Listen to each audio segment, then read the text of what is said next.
기도드리겠습니다. 살아계신 하나님 감사합니다. 오늘도 명절 연휴지만 하나님 앞에 나와서 예배할 수 있도록 인도하신 것을 감사합니다. 오늘은 특별한 하나님의 은혜가 하나님의 축복이 넘치는 그러한 시간이 되기를 원합니다. 주께서 성령으로 역사하여 주시옵소서. 예수님 이름으로 기도드리옵나이다. 아멘. 옆 사람하고 한번 인사하겠습니다. 새해에도 복 많이 받으십시오.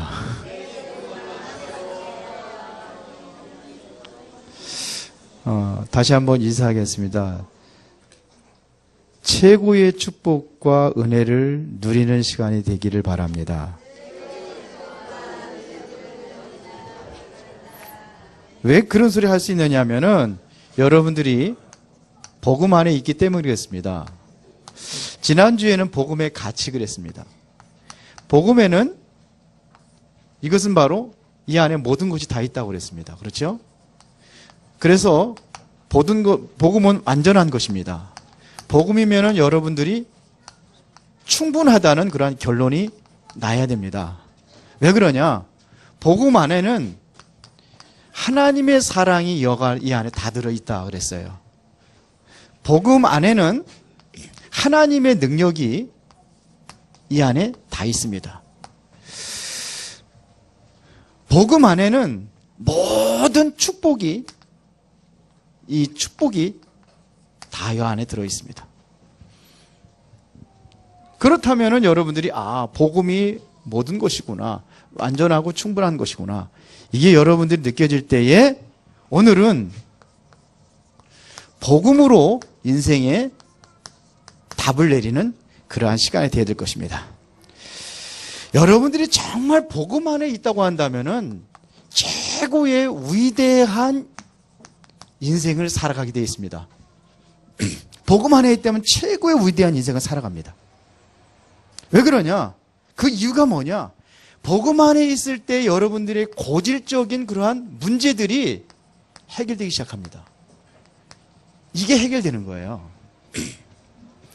요한복음 4장에 보면은 예수님께서 사마리아 성회를 지나가십니다.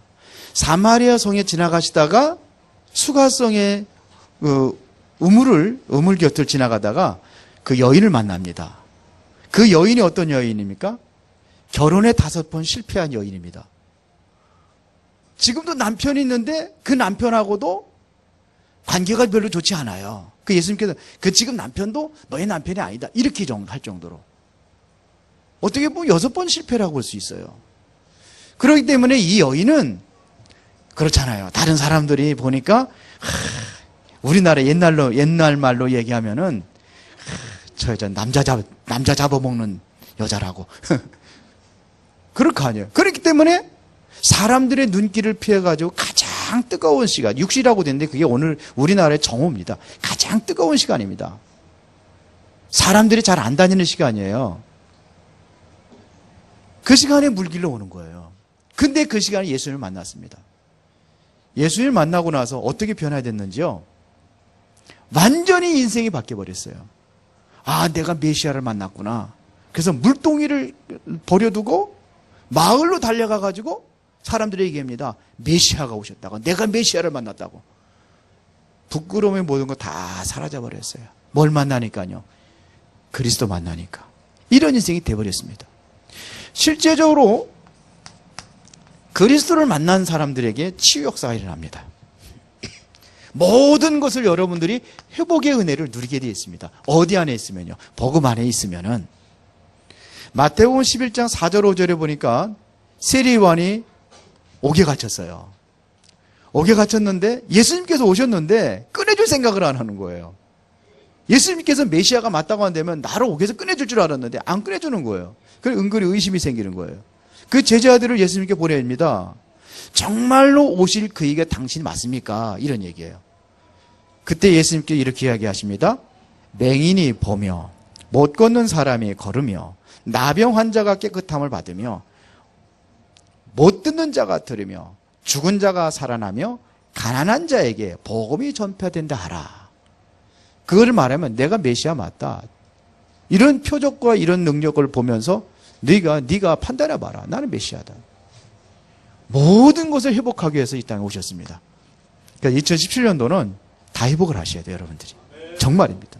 그러면서 뭐냐면 응답의 문이 열리기 시작합니다. 이때부터. 사도행전 2장 1절부터 47절에 보니까는 성령이 강하게 바람같이 불같이 그들에게 임하니까 15날의 전도문이 열렸어요. 구약에 약속했던 그 말씀이 오래도록 성취되지 않았던 그 메시지 말씀이 그들에게 성취된 역사가 일어났어요. 요엘서 2장 28절에 언약이. 그게 성취됐어요. 그들에게. 그러니까 그 핍박과 환난 속에서도 3,000명의 제자들이 일어나고 이들이 현장에 나갔을 때에 현장에 변화된 역사가 계속 일어나는 거예요. 응답의 역사. 이제 그런 시간표가 2017년 여러분들에게 분명히 올 줄을 믿습니다. 그래서 오늘은 복음의 완전한 답을 내려라 이겁니다. 그렇지 아니하면은 답을 내리지 않으면 자꾸 우리는 마귀한테 속아가지고 다 뺏길 수밖에 없어요. 불신자들과 똑같이 살아갈 수밖에 없어요. 물론 구원을 받아서 하나님의 나라 가지만 그렇게 되는 것입니다. 그래서 우리가 제일 먼저 사탄의 전략을 우리가 알아야 된다는 겁니다. 사탄의 전략이 뭐예요? 초대교회 성도들 예수가 그리스도라는 사실을 막 증거하고 막 그랬더니 이 방해하는 세력들이 유대인들과 바리새인, 서기관들, 제사장들 이러한 사람들이 핍박을 하는 거예요. 다 잡아다 옥에 가두고 죽이고 막 그러는 겁니다. 그런데요. 히브리서 11장 35절부터 38절에 보면 이렇게 되어 있습니다. 그들에게 고문을 당하는데 구차히 풀리려 하기를 원하지 않았다 그랬습니다. 왜 그러냐? 더 좋은 부활에 참여할 수 있다는 확신과 믿음이 있기 때문에 그거를 두려워하지 않았다는 겁니다. 옥에 갇히면은 뭐 풀려나려고 애쓰지 않았다는 거예요. 얼마나 그들에게 핍박이 왔는지 조롱과 채찍과 결박과 옥에 갇힘과 시련과 돌에 맞고 토비를 켜서 죽이는 그런 일들이 났는데도 흔들리지 않았어요. 그래서 히브리서 11장 38절에 이렇게 얘기합니다. 이런 사람을 세상이 감당하지 못하느니라 그랬어요. 아이 죽이고 막 옥에 가두고 그런데 그것 가지고는 막지 못한 거예요. 이게 사단의 전략이 있는데 이건 수준 낮은 전략입니다. 수준 낮은 전략은 때리고 죽이고 옥에 가두고 막 그런 거예요. 그것 가지고 눈 하나 끔찍하지 않았어요. 오히려 그 속에서도 더욱더 그리스도를 증거하고 예수가 그리스도라는 사실을 전파하기 시작했어요. 그러면 사단의 가장 고등 전략이 뭐냐 이거예요. 그게 바로 한마디로 이야기하면은 그리스도를 모르게 하는 겁니다. 복음을 모르게 하는 겁니다. 이게 가장 최고의 전략입니다. 복음 모르게 하면 되는 거예요. 그래, 교회 가지 말아라. 사단이 그런단 말이에요. 그냥 교회는 가. 그래, 교회 가. 은혜는 받지 마. 그래, 은혜 받으면은, 은혜는 받아도 그리스도를 한 건 말하지 마. 여기 사단의 전략입니다. 알아도 대강 알도록 하는 거예요. 우리들은요, 완전히 원색적인 복음 속에 들어가야 되는데, 이거를 아는데, 어떻게 하느냐? 희미하게 하는 거예요. 고린도후서 4장 4절에 보니까는 뭐라 했어요? 세상 신이 사람들의 마음을 혼미케 해서 복음을 희미하게 알게 하는 거예요. 이게 사단의 전략입니다. 세상 신이 그렇게 한단 말입니다. 그러니까 복음을 자꾸 희석시키고 희미하게 하고 이렇게 한단 말입니다. 그리고 요게 광명의 천사로 가장을 해서 어떡합니까? 자꾸 종교에 빠지게 하는 거예요. 종교, 뭐 천주교, 기독교 다 성경 가지고 있으니까 다 같은 교회라고 생각을 하는 거예요. 요즘에 보면 이단들이 많이 있거든요. 어떤 분이 그러더라고요. 하나님의 교회를 갔대요. 하나님의 교회. 교회인 줄 알고 다니는 거예요. 우리 똑같은 교회라고 생각을 하는 거예요. 근데 거기는 뭐예요? 이만희가 하나님이라고 하는 데인데요. 신천지로 가는 거예요. 신천지가 뭔지도 몰라요. 왜? 거기도 성경 가지고 있고 예수 이름으로 기도하고 다 하니까. 그러니까 이런 식으로 가는 거예요. 자꾸 강명의 찬사를 가져요. 멋있게 미혹하고 유혹을 한단 말이에요. 그래서 가는 겁니다. 이게 종교입니다. 알아도 자꾸 틀리게 알게 해요. 마태복음 16장 13절부터 14절에 보니까 세상 사람들이 나를 누구라 하느냐, 예수님께 그럴 때에 엘리야라고 합니다. 예레미야라고 합니다. 세례 요한이라고 합니다. 선지자 중에 하나라고 합니다. 이게 틀리게 하는 거잖아요. 예수님은 엘리야가 아니에요. 하나님의 능력을 행했다고 해서 엘리야가 아니에요. 예수님께서 병든 자를 고치고 가난한 자를 돌보고 그랬다고 해서 예레미야가 아니에요. 예수님은 바리새인들을 책망하고 막 독사의 새끼다 욕도 하고 그랬다고 세례 요한이 아니에요. 그런데 그렇게 알고 있는 거예요. 그러니까 어떤 사람은 선지자 중에 하나라 하나이다. 이게 고동 전략입니다. 최고의 고동 전략이 뭐냐면 복음을 모르게 하고 희미하게 알게 하는 겁니다. 이게 사단의 전략입니다. 그래서 뭐냐, 이렇게 해서 구원의 축복을 전혀 모르게 하는 거예요. 복음의 최고의 가치 속에서 이 하나님의 사랑과 하나님의 능력과 하나님의 축복과 이것을 누리지 못하게 한단 말이에요. 이게 사단이 하는 전략이라 이겁니다. 못 누리는 거예요. 그래서 성경을 가지고 있는데 에서와 같은 경우는, 야곱은 그 축복 속에 들어가는데 에서는 어떻게 됐습니까? 맨날 육신적인 거 먹는 거, 장자의 명분을 팥죽 한 그릇에 팔아버리고 이렇게 사는 거예요. 요셉의 형들은 항상 의식주, 그렇잖아요. 늘 요셉한테 뭐 얘기합니까? 아버지는 왜 요셉만 좋은 옷 입혀주고 맛있는 거 주고 그럽니까? 이거 가지고 가는 거예요. 맨날 그런 거. 아나니와 삽비라 명예요. 명예라면은 돈을 들여서라도 명예를 살려고 하는 거예요. 이런 식으로 가는 거예요. 구원 속에 있는 하나님의 어마어마한 축복, 복음 안에 있는 하나님의 어마어마한 축복과 이거를 모르게 한단 말입니다. 이걸 모르니까는 뭐 하느냐? 기도도 안 하는 거예요. 기도도 실패합니다. 그러다 보니까 기도는 노동이라고 생각을 해요. 그래서 기도는 노동이다 이렇게 얘기하는 사람들 많아요. 열심히 많이 해야지만이, 하나님께 기도해서 무릎 꿇고 많이 해야지만이 뭐가 능력이 나타나고 뭐가 응답이 오고, 그게 아니거든요. 복음은 누리는 겁니다. 하나님과 함께하는 임마누엘을 누리는 거예요. 하나님의 축복을 누리는 게 기도인데 자꾸 기도를 오해하게 만들어요. 그러니까 새벽 예배 나오기 힘드니까 어느 놈이 새벽 예배 만들었냐고 이런 식으로 하고 그렇게 되는 겁니다. 그러니까 뭐냐, 자연인의 삶을 산단 말입니다. 자연인과 똑같아요. 불신자도 똑같이 살아가는 거예요. 삶이 똑같단 말입니다. 늘 먹고 마시는 것, 이런 거 하는 거예요. 전도자의 삶 전혀 관계없이 살아가는 거예요. 혹시 여러분들은 사단의 전략에 빠지지 않았는지 점검해 보시기 바랍니다. 오늘 가장 사단이 역사할 때가 명절이라고 그러잖아요. 제일 사고도 많이 나고 부부싸움도 제일 많이 하고, 좋은 명절날 친척들과 형제들과 같이 모여가지고 정말로 담소하면서 즐겁고 행복한 시간을 보내야 되는데 그날 오래간만에 모여가지고 싸우고 오는 가정들도 많이 있고 그러잖아요. 그게 뭐냐면 사단의 전략이 그런 거예요. 그러면은 여러분들이 복음에 완전 답이 나지 않은 인생입니다. 이 복음에 정말로 답이 나지 않았다. 그럼 어떻게 되느냐 이겁니다. 무능에 빠져 살아갑니다. 오늘 좀 빨리 끝내야 되거든요.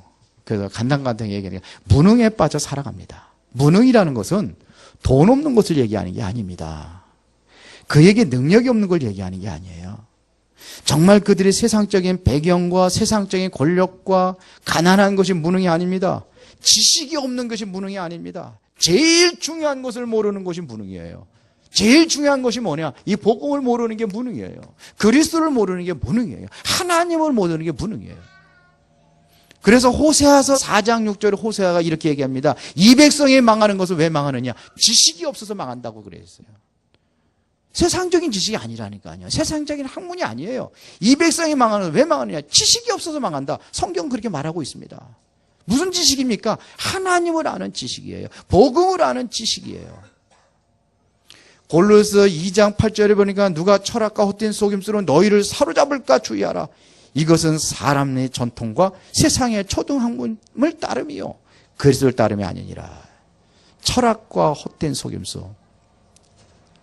예, 우리가 세상의 학문에 속는 것이 너무나 많아요. 그게 뭐냐? 헛된 속임수라 그랬어요. 그래서 그한테 사로잡혀가지고 결국 끌려가는 겁니다. 그래, 그거 주의하라. 성경이 말하는 겁니다. 자꾸 사람의 전통과 세상의 초등학문, 이게 세상의 지식입니다. 그러면은 뭐 합니까?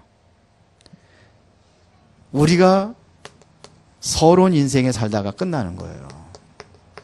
우리 인생에도요, 서론이 있고 본론이 있고 결론이 있습니다. 여러분들이 지금 돈 버는 거, 건강하기 위해서 운동하는 거, 또 여러분들을 또 몸이 안 좋고 그러니까 또 그거 뭐 보약 먹는 거, 다 이게 뭐예요? 서론 인생이에요.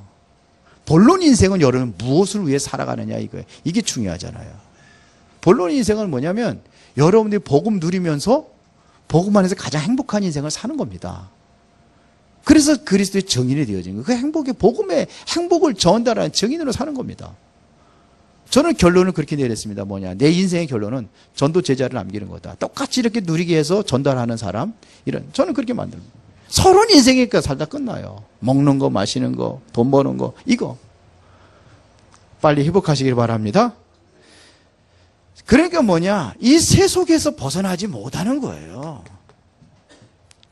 그러니까 누가 뭐 했다고 그러면 부러워가지고 세상적인 거. 어떤 사람이 그랬다고 그러잖아요. 어떤 사람이 그렇게 열심히 교회 다니고 기도 많이 하고 하더니 어느 날 보니까 교회를 잘 안 나오더래요. 그 목사님하고 이제 우리 성도들하고 같이 이제 신방을 간 거예요. 갔더니 집사님이 뭐냐? 아유, 옛날하고 그 집이 아니요. 새로 집을 너무 근사하게 잘 줘놨어요. 멋있게 저는 큰 평수에도 살고 있어요. 보니까는 다 들어가 보니까는 가구들도 그냥 새로 싹 좋은 거로다가 교체를 하고 승용차도 아주 최고급 승용차 탁 갖다가 타고 다니고. 그랬더니 여기 쫄아가지고 집사님 이렇게 축복을 많이 받았는데 왜 교회를 안 나오십니까? 그게 무슨 축복이요. 그거 안 되면 자꾸 눌리고 이렇단 말입니다. 그런 것이 부럽고, 예? 정말로 내가 열등감에 빠져가지고, 예? 그렇게 살아간단 말입니다. 이것이 있으면은 무시하고 사람들을 무시하고 있으면 좀 없으면 무시당하고 이렇게 살아가는 거예요. 이게 복음의 답을 내지 못하면 이거에 잡혀 있는 거예요. 우리 목사님들 모여가지고 미션홈 모임에 목사님들은 매월 달에 한 번씩 모이거든요. 그런데 목사님이 안간히 자기 자랑을 해요. 예? 차도 뭐 고급 승용차리가 하고 옷은 뭐 이렇게 사야 돼. 이번에도 뭐냐면 양복을 맞췄다는 거예요. 양복을 맞추는데 얼마짜리 맞췄느냐? 아주 싸게 맞추는데 200만 원짜리 100만 원을 맞췄대. 그러니까 그런 얘기하고 자꾸 우리 부인이 뭐 하고 그러니까는 이 사람이 나는 뭐 별로 관심이 없는데 저기 시골에 어디 강원도에서 지금 목회하시는 목사님이 계셔요. 자존심 생각하니까 나는 복음을 누리고 있으니까 그런 거 하나도 안 부럽다고. 그전에는 그랬는데 지금 하나도 안 부럽다고. 나는 가서 30만 원짜리 그것도 세일할 때 가서 사 입는다고. 그래도 나는 전혀 그런 거 부럽지 않다고. 진짜 그런 건지 안 그런지 모르지만 그 소리를 왜 했는지도 은근히 부러워서 한 소리인지 아닌지 잘 모르겠습니다만 그렇더라고요. 그러니까 이게 모르는 거예요. 세속에 이런 거 가지고 목사님들도 그래. 성도들 오죽하겠습니까? 왜냐 복음의 답이 나지 않으면 자꾸 그렇게 묶인단 말이에요. 이것이. 그래서 여러분들 뭐냐면 복음에 완전히 뭐가 되느냐? 답이 난 인생이 되어야 됩니다. 복음은 내 인생의 모든 문제의 해답입니다. 이게 인생이 되어야 돼요. 이것이 되어진다면요, 정말로 복음을 누리는 겁니다. 복음을 누리는 인생이 되어야 됩니다. 이런 얘기입니다. 뭡니까? 복음을 누린다는 것은 다시 말하면 뭘 누리는 겁니까? 하나님이 나와 함께하는 것을 누리는 겁니다. 이것을 뭐라고 그래요? 임마누엘이라고 합니다. 임마누엘. 요한복음 16장 16절에 보면 14장 16절에 보면 다른 보혜사를 너에게 주사 영원토록 너희와 함께 있게 하니 계시겠으며 그랬어요. 보혜사로 우리를 보호하고 은혜를 주시고 가르치시고 그것이 뭐냐? 그 보혜사 성령께서 영원토록 우리와 함께 하신대요. 14장 27절에 보면 뭐라고 하게 평안을 너에게 끼치노니 곧 나의 평안을 너에게 주노라. 내가 너에게 주는 것은 세상에 주는 것 같지 아니하니라. 너희는 마음에 근심하지도 말고 두려워하지도 말라. 평안을 주신대요.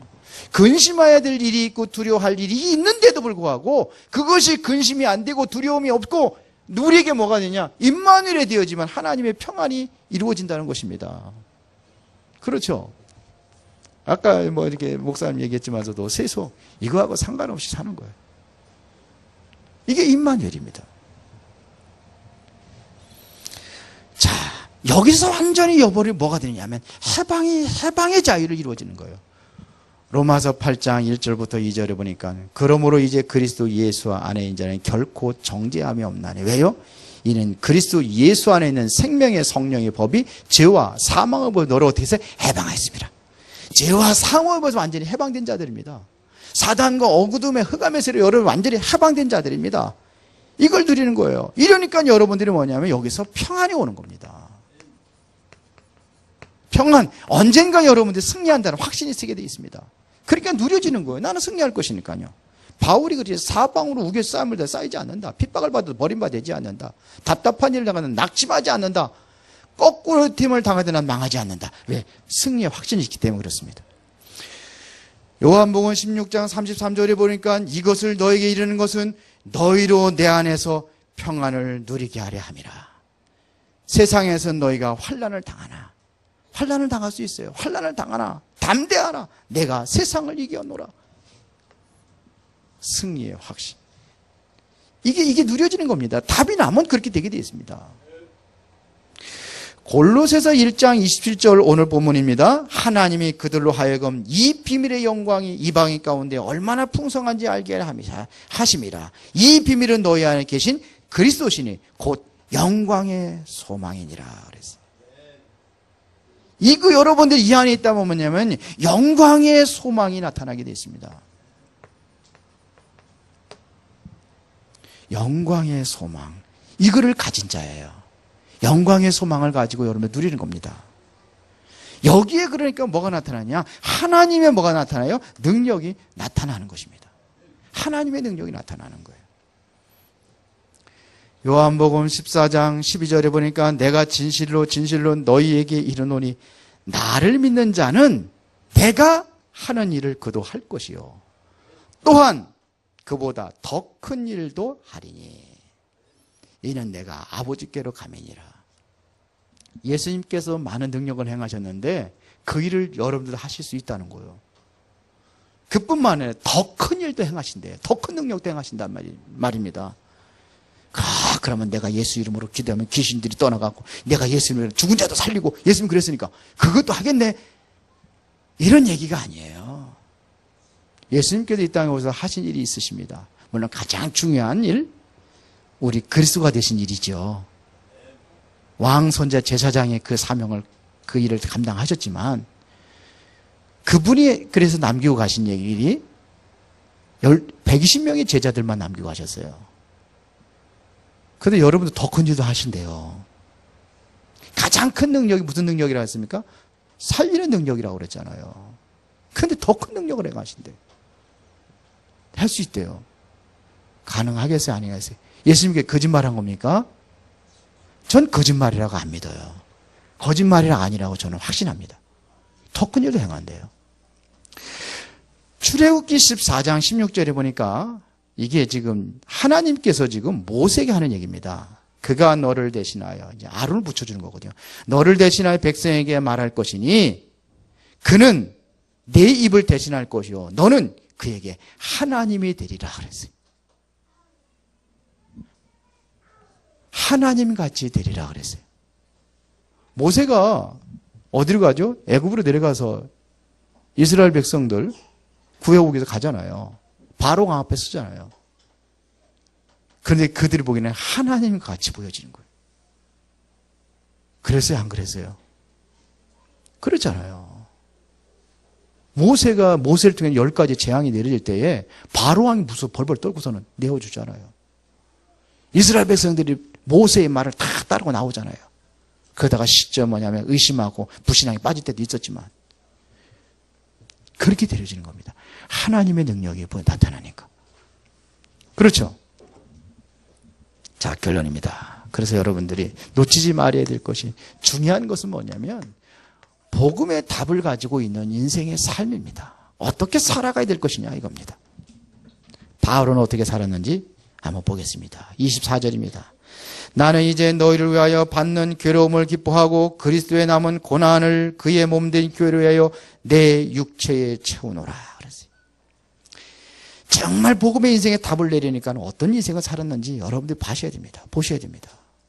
너를 위하여 받는 괴로움을 기뻐하고 정말 전도하면서 많은 생명을 살리는 그러한 것들 통해서 고통당하고 괴로움을 당하고 그런데 그걸 기뻐한대요. 그러면 그리스도의 남은 고난을 그리고 십자가 못 박혀 죽으셨을 때 완전히 그 피 흘림의 어떤 그 엄청난 고난을 당했는데 남은 고난을 내 육체에 채워놓으라 하세요.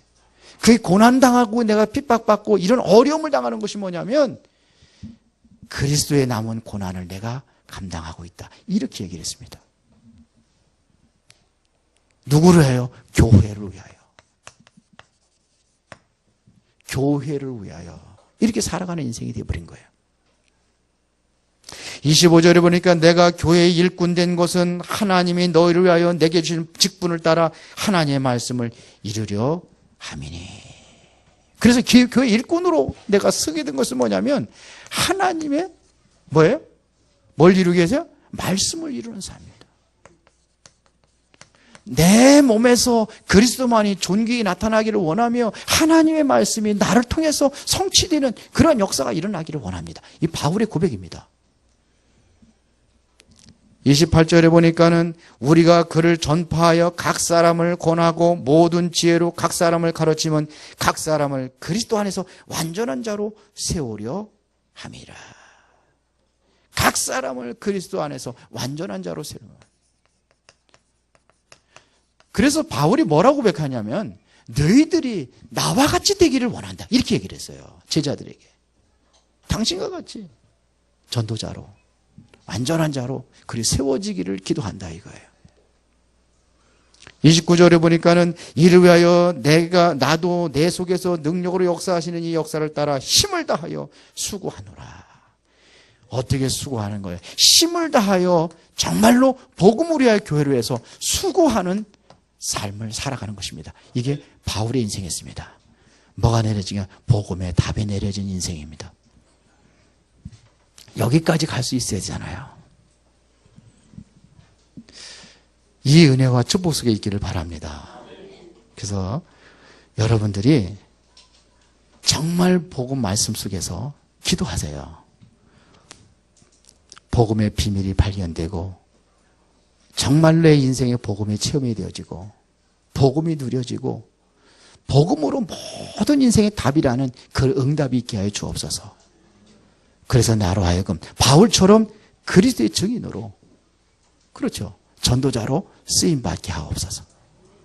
기도하겠습니다. 전능하시고 살아계신 아버지 하나님 감사합니다.